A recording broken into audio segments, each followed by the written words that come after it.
Rookie quarterbacks had a strong debut led by Bo Nix of the Broncos. The number 12 pick was 15 of 21 for 125 yards and a touchdown in a win at the Colts. He came into the game after Jarrett Stidham started and played 2 series. Jaden Daniels of the Commanders made the most of his only drive against the Jets as the number 2 pick connected on a 42-yard pass after checking out of the original play and then ran for 3-yard touchdown. And top pick Caleb Williams started for the Bears and led them on 2 field goal drives in a win at the Bills. He went 4 of 7 for 95 yards with all 4 completions going for a first down. He also had a 13-yard scramble. Bart's back with us and his notepad. We love to see it. Shae, I'm going to start with you on this one. Which rookie quarterback is most likely to win Rookie of the Year? I'm going to be a homer. I don't care. Yeah, I'm going to go we already know how this is going. I'm going to go. Of course. You guys, not he is set up for success. When has there ever been a situation where a number 1 overall draft pick that happens to be a quarterback gets to walk into a situation like that?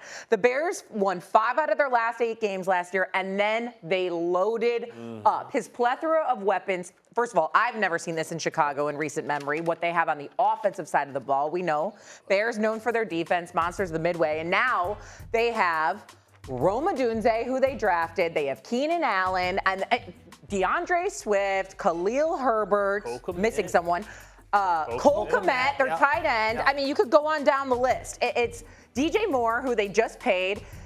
He is set up for success. And if you look at the offensive line, because this has been a big concern of mine, has been the offensive line. I loved seeing Kyle Long, former offensive lineman for the Chicago Bears, talk about after that preseason game how inspired, and I know it's just preseason, you guys, but how inspired the offense. You? Yes, I know.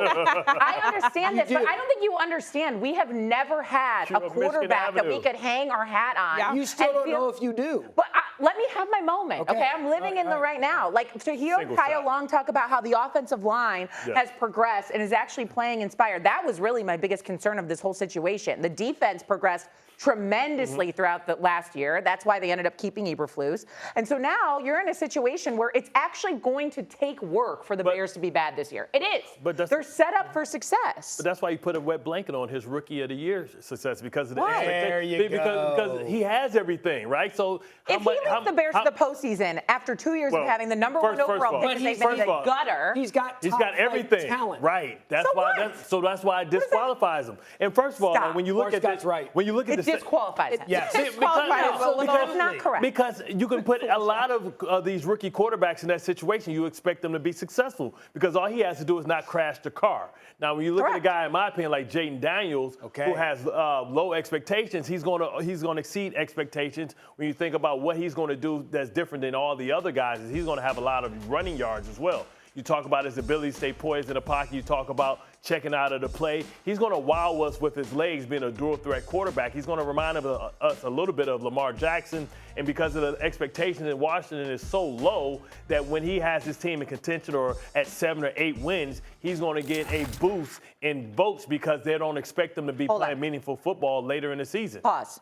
What team do you root for in the NFL? Not the Jets, but what team do you root for? Where's your heart? The Ravens. No, the Lions, Yeah, Detroit. the Lions, okay, yeah. Okay, they play in the NFC, Detroit. Okay, so they play in the NFC North. Okay. Would you not argue the NFC North is a better division than the NFC East, where you just pissed the Commanders? Oh, please. But that's why he's going to struggle, because if you look at the last 8 games, so now they have to play Green. Struggle. Well, he's not going to finish strong because now he has to see Green Bay twice. He has to see the Lions twice. He has to see Minnesota twice. He has to see San Francisco and Seattle. Okay. So now he's going to struggle, or was he handed the keys to the car? He's going to struggle late. And by the way, he just changed. Like he played his college ball in L.A., which is 75. I know, but he always goes to the warm weather. You know what I love about my Rookie of the Year pick for these quarterbacks is he wasn't on the in play.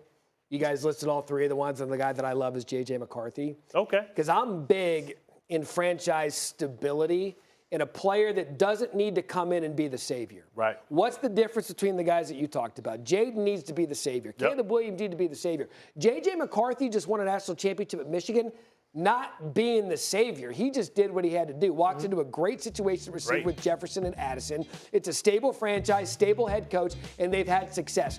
I know right now Sam Darnold's listed in the 1 as the 1, and I actually prefer that because I'll get into this next hour about rookie quarterback expectations. Let's say Sam Darnold starts the first 2-3 weeks of the season. And Yeah. JJ's kind of sitting there waiting.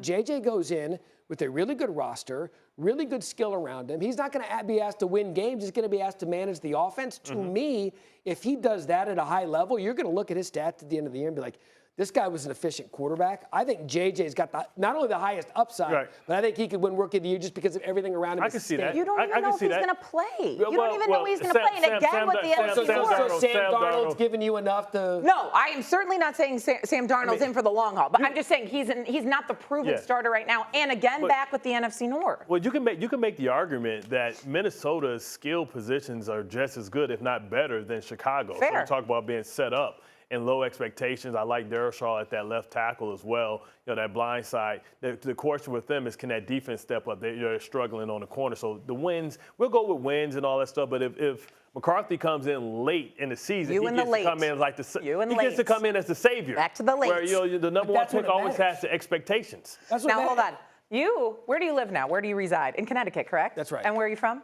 I'm from Arizona. And so you do okay with the weather change. You did all right. Didn't take you that long to adjust, Yeah, right? but You're taking the He got CBA long argument guns on on that right. one He got for long sure. guns on right now. It's The next chilly. time, if they stick me It is cold on a outside. SportsCenter set in Bristol when it's 20 degrees, We're indoors. Fine. I've seen it. I'll get up and leave.